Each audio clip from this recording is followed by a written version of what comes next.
Alright, so before I go into anything, I'm not a plumber, I just like to fuck about.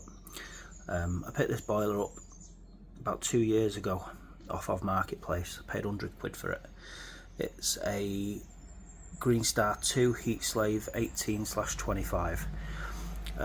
It's got good service history with it, and like I say, for 100 quid it was better than what I had. I had an old non-condensing thing from the 80s, and with all the talk of oil boilers stopping being produced and all that stuff, I thought, you know what, I'll buy a second-hand one and get it in, and then just before they announce that they are going to stop manufacturing or whatever, that's when I buy a new one. So that was my plan, and it's been doing great so far. It's just I've got quite a nice shower, and it's like a rain head thing, and it just runs cold. Well, it don't run cold, it runs lukewarm, and I like a hot shower. So anyway,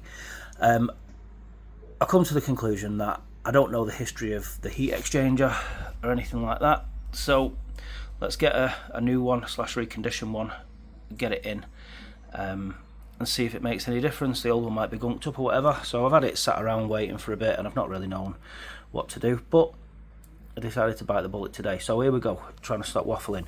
That is the drain for the second heat exchanger, I think it is. That's basically what relieves the pressure from the central heating. I know that because I connected the drain pipe to it and I opened it and the pressure went down. So logic says there's no pressure in the system. I turned all the radiators off at the valves upstairs, with the exception of the one in the bathroom because that's the smallest radiator, and then I opened the bleed valve on that just to let any air out of any water out of that pipe and the radiator, just so that there was less chance of it gushing down and getting me wet through. I think that's a cold water isolator if you've not got one fitted there, but I've got one there, so I didn't use it. So I'm fairly certain that someone will correct me, I'm sure, but anyway, so I will turn that off, drain the system down. Like I say, you can drain all your rads down if you want. Use it as an opportunity to flush your system while you're working on it or whatever. But once you've got it drained, it does take a while to drain, so be patient. Have a cup of tea, or take the opportunity to have a look how minging it is underneath your cooker now you've moved it out, and then just give that a bit of a mop, like I did, because that really does humble you when you see how much crap gets under there. But yeah, that's a cold water feed isolator. I believe the top of the heat exchanger is your domestic hot water feed, like flow and return or whatever you want to call it, like in on that side, out on that side. Below it is your central heating, I believe, but again, I'm not a plumber, it's not an instruction video, I'm just showing you what I did. I'm doing this video after the fact because there'd be no point in doing it before the fact if I didn't know that it had worked. So there we go. So that's that. Very, very straightforward to do. Hopefully it'll help someone.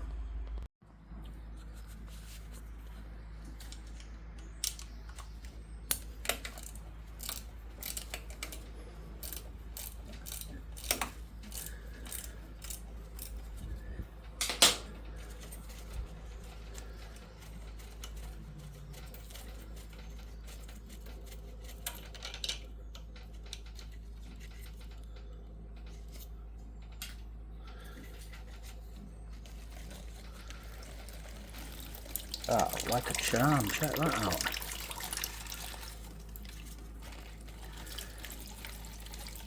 I don't think I could have wanted it to go any better really, but you know, let's not count our chickens before they've hatched, but we'll see. But that's pretty much what I wanted to achieve. Happy days. This one's a little bit more tricky. You can maybe, yep, that's the screw we're going for. I'm just going to mess around with this little extension thing, release that end and then wiggle and get that out, but I'm going to tip it up so that it goes towards the bag to catch as much water as it can. So there's the new heat exchanger in place. tightened up. The gaskets that came with it were slightly smaller than the older ones, and the older ones looked like it was a bigger gasket on the bottom than it was the top. But I've put the new ones in anyway, just to see, because it could just be that the bottom ones have expanded over time, because I think the bottom is the central heating, so maybe they've been exposed to more temperature and they've just deformed over time. I don't know, no idea, I'm not a plumber. But I've put the new ones in, we'll see if it leaks. If it does, I will clean up the old ones and put them in for the time being while I wait for new ones. But all in all, that was much easier than I expected it to be.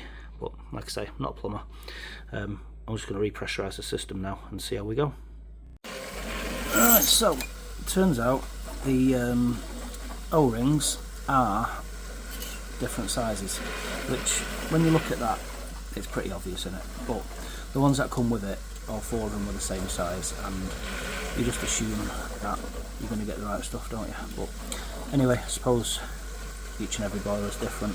So I quickly drained the system out, used my trusty bag, whipped it off, cleaned up the old O-rings. There's like a little groove in the centre inside, so I got like a flathead screwdriver and just scored around there and got any bits of crud out and stuff and cleaned them up nice. Put them in. You can hear it's purging itself there at the minute. It's pressurised, heating's on, hot water's working. It's holding pressure.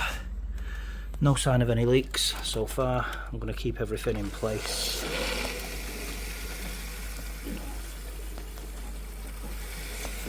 I'm going to keep all my drain pipe and everything in place just in case there's any emergencies needed, but like I say, hot water's working. It's all good. Reckons it's 73 degrees. So, see how it goes. Hope it helps someone. So, there's the new one. You can see the fins are cleaner than the old one. There's the old one. It looks a little bit gunked up. Could do with getting a torch on it really, but I'm going to do a more in-depth video of this. What I really wanted to show you was the size difference.